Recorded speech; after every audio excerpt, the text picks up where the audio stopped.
We're talking now about the Gulf Coast Community Foundation, and when you hear the word foundation, traditionally you might think of charitable giving, but the Gulf Coast Community Foundation is playing a major role in economic development.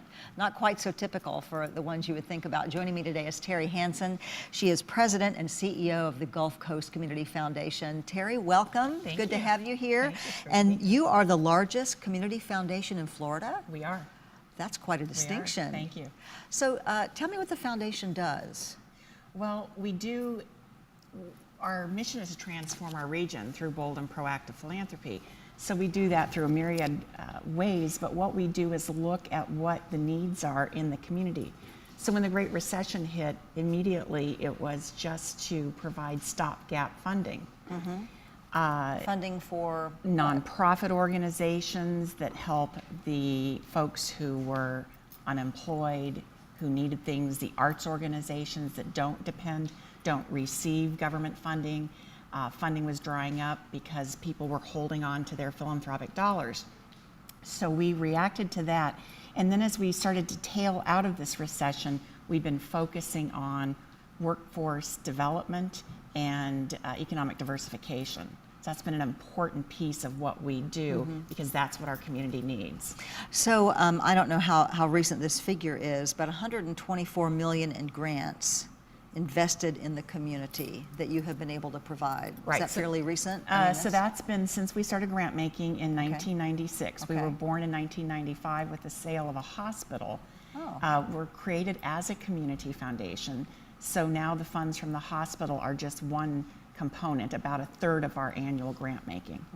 So the grants go to things like Big Brothers Big Sisters, Boys and Girls Club. Sort of give me a sense of what gets some of this money. Arts and culture, health and human services, education, civic affairs, and the environment. So anything to do with making a strong community, a place people want to live and want to engage with each other. And so the hospital was some of the initial funding. How do you raise the rest? What's your method? Well, we have an amazing community of generous people. And we are a rich community because those people are so generous. People think that people are generous because they're rich. Well, as Claire Gaudiani said, no, people are rich because they're generous, and that's the truth about our community. That's interesting. Yeah, it's an amazing community. It has great natural resources where people want to live there. The beach, you can live on the beach, you could live in a city, you could live in a small town, you could live out on a ranch, all in the same community. And so it has those great natural resources, but then because people are so generous, it makes it even better. So you ask how we engage those people. Why do they want to give? They want to give because of the things that Gulf Coast is doing.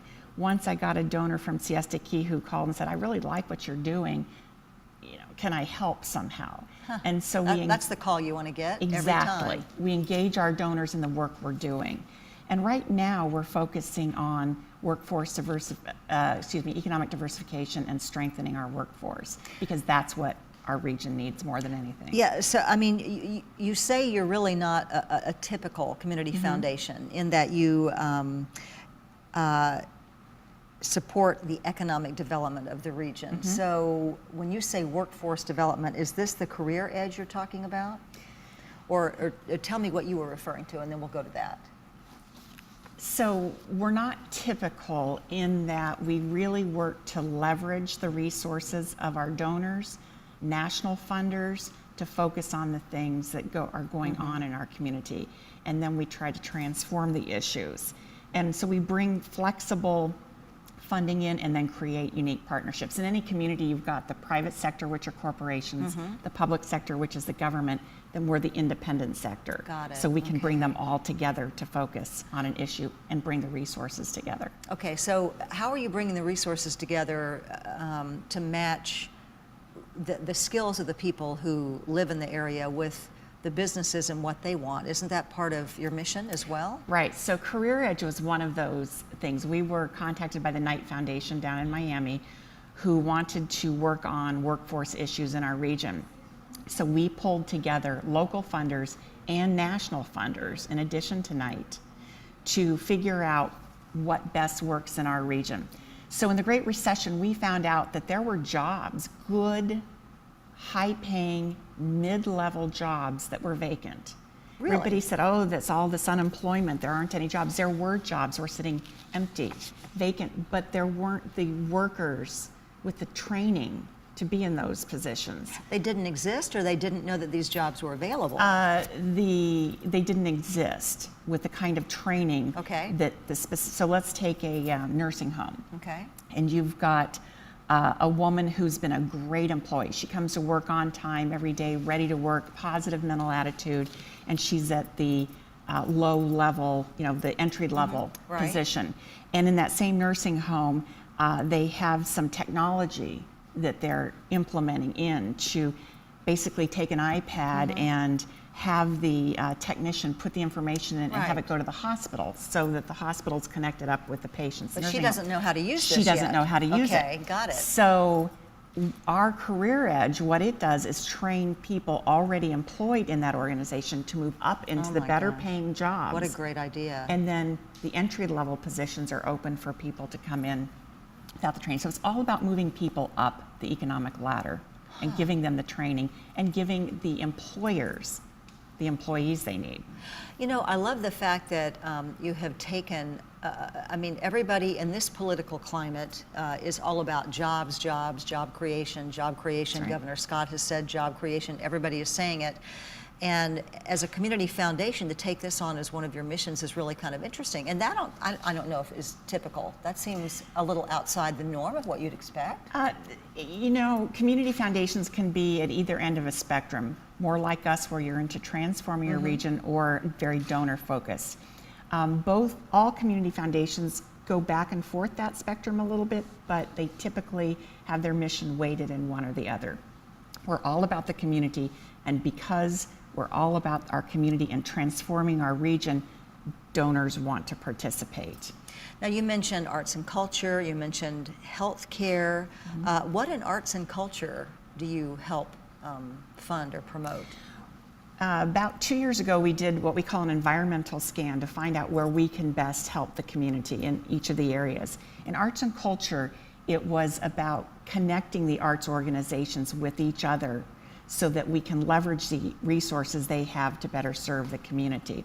So we do that for everything from helping them get students in to see their performances, to helping them with their ticketing systems, grant making, and a lot. But when it comes to our staff time, it's about convening the organizations and saying, how do we best leverage what we have to exponentially help the community through the arts, because the arts are so important And to a strong and huge community. in Sarasota. Oh, huge, yeah. in What the whole about region. health care? What do you get involved in there? Anything to do with healthcare. Back 8 years ago, we started an initiative that looked at the health data for each community that we serve, and got the citizens together to look at the data and figure out what they need to do in their community, to today working with the hospital systems, the healthcare systems, to make sure that they're all connected so that nobody falls through the cracks. We really have all the resources we need in the community, but we don't have the system to connect them all together. And right now we're working with the food bank to do research on where the food needs are, where the distribution system is, and how we make that work together. Very important. Teri, what tugs at your heartstrings? Personally, right now is that child who potentially is homeless, their parents are stressed to the max because they don't have work. They can't give their children the kind of life they want to give them. They wait every day for the phone to call, or phone to ring. That has got to be a terrible feeling, to just really want to get out and work and be productive and show your children that you can make it and what you want to be want them to be as they grow up. That's what you do it for. That's exactly what we do it for. You know, I was interested when I was looking through your materials online. It seems that you pride yourself on being an organization that thinks outside the box and is creative. I was particularly interested in this affiliation with Ringling for bringing the business leaders in for a creative. Tell me about that. Right, so Ringling College of Art and Design is one of the top 3 art and design institutions in the country. And so we worked with them and helped fund the startup of a creativity and innovation center to leverage our economic diversification. And Tervis Tumbler, which you'll see on the video in a minute, went in and took their team in and worked in this creativity and design center. And it has completely transformed how they do their work, how they think about their work, and the growth of their company is just shooting through the roof. And did they go in and paint or sculpt, or what did they do? A little of everything. A little of everything? You take off that adult hat, put your kid hat on for a few minutes, and remember what it feels like to be creative and not concerned what people think about your ideas, and then work together as teams to integrate that into your workplace. Wow, that's really interesting. It's very interesting and exciting. So you seem to take puzzles and put them together and find the pieces that work. I mean, involving a company that manufactures glassware with a school of design, and take a corporate team in there and say, let's do some blue sky brainstorming here and see if we can find a better way of doing things. It's all about relationships, and so we have good relationships with the organizations in our community. And talking to Larry Thompson, who's the president of Ringling College of Art and Design, and his idea for this, I said, let's put you together with my board and see what we can come up with. And through that relationship and that synergy, we leveraged our 2 resources together to create this.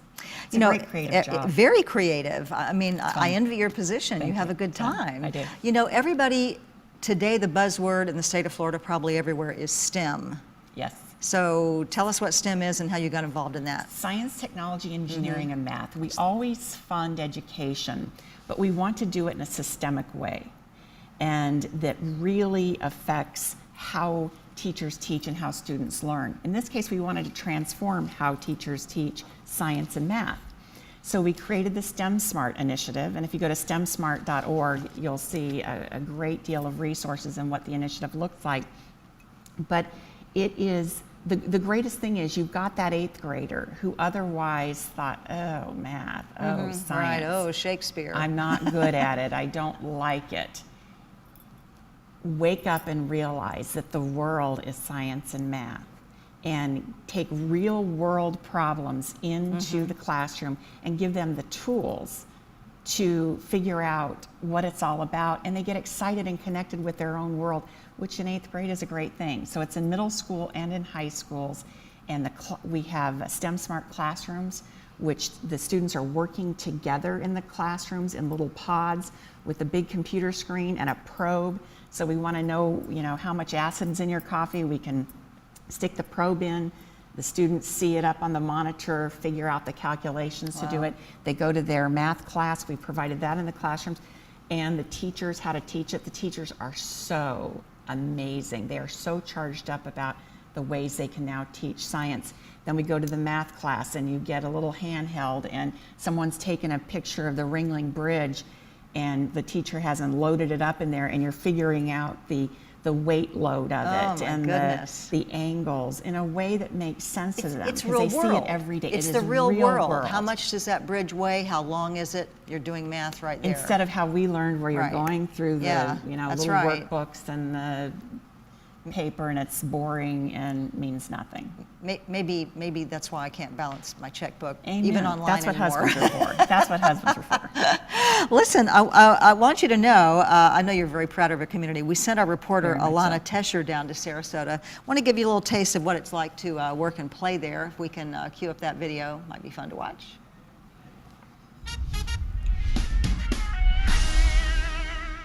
Just south of Tampa is Sarasota, home to businesses, entertainment venues, and of course, beautiful beaches. Beaches are ranked on a scale that features 50 different criteria, from scenery to wave size, even watercolor. And Siesta Key in Sarasota always makes the list. It was just voted #1 as the most beautiful beach in America. Not surprisingly because of its famous white sand. If you're looking for entertainment, Sarasota's got that covered too. With improv groups, art museums, a thriving performing arts district, and live music nightly. It's easy to see why dozens of art festivals pick Sarasota as their host city each year. This is the Sarasota Ballet, the Gulf of Florida's first and only professional ballet company. Let's go check out one of the classes.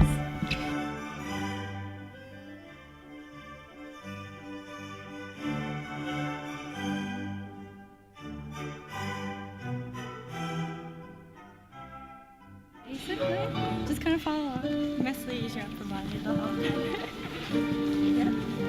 Okay. The Sarasota Ballet is not the only thriving art venue in this area. The Sarasota Opera House recently underwent a $20 million renovation to restore the historic beauty of this 1920s theater. I get really dizzy from all the spinning. This is hard. It's harder than it looks.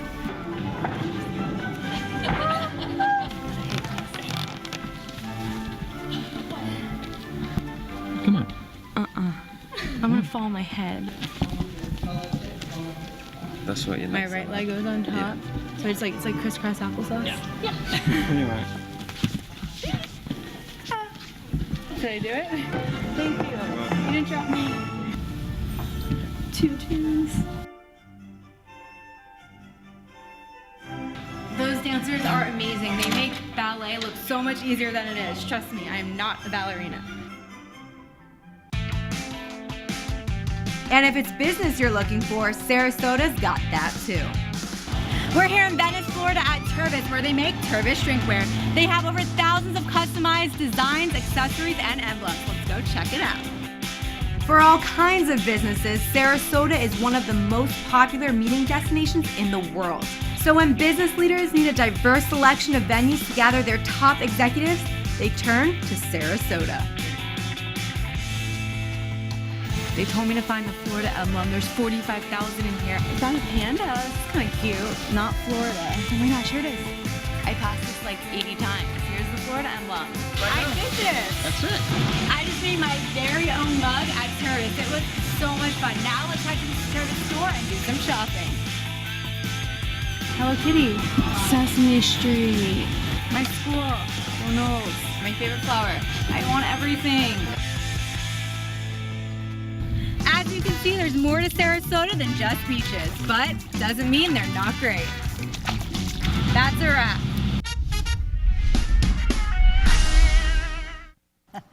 And we already know, you told us that thanks to the Gulf Coast Community Foundation, the Tervis people went over to Ringling and got all these great new fun ideas. That's right. And you played a part in that. It's pretty cool. Yes, it's a great company. So, you know, I just have to say, people watching or visiting the RNC this week, I mean, why Sarasota? Why is it such a great place to do what you're doing there? It has everything. It has amazing people, has amazing natural resources, great schools, good jobs, people who care about quality of life in their community. And we created in the past year 2 ways for people to connect. So if you're a company and you want your employees to get involved in the community, or you're a new resident and want to get involved in the community, you can go onto you'dbeperfectforthis.org. You'dbeperfectforthis.org. Love that. It Great is title. a match.com for volunteers. Really? In the region. It is a beautiful site. Great Whether idea. you want to do it for a day, you know, count turtle eggs on the beach, or drive what I want to do next time they have a regatta, I want to drive one of the little golf carts for the day. Or if you want to do something long-term, Meals on Wheels, something that takes you every Wednesday afternoon, whatever works for you, it is on that website. And the reason it's called you'dbeperfectforthis.org is so you see something you think I would like, will you email it to me? And you'd be perfect for this. And you connect people together that way. The other site is through Gulf Coast Gives. It's an online marketplace for nonprofits to put up their needs so that people can connect with the needs in the community. You can go on with $1, $5, $250, and contribute to the issue that's on there, and watch your neighbors contribute to it. It's gulfcoastgives.org, and you'd be perfect for this .org. Fabulous. Thank Thank you, you. Teri. Thank Good to you. have you here. Thank Gulf you. Coast Community Foundation. And we always want to remember that even though we call this Tampa Bay a lot, Sarasota is indeed a huge part of our community, and it's a wonderful place. Absolutely. Thank you, Teri. Thank you. All right, coming up next, a prestigious new affiliation for All Children's Hospital.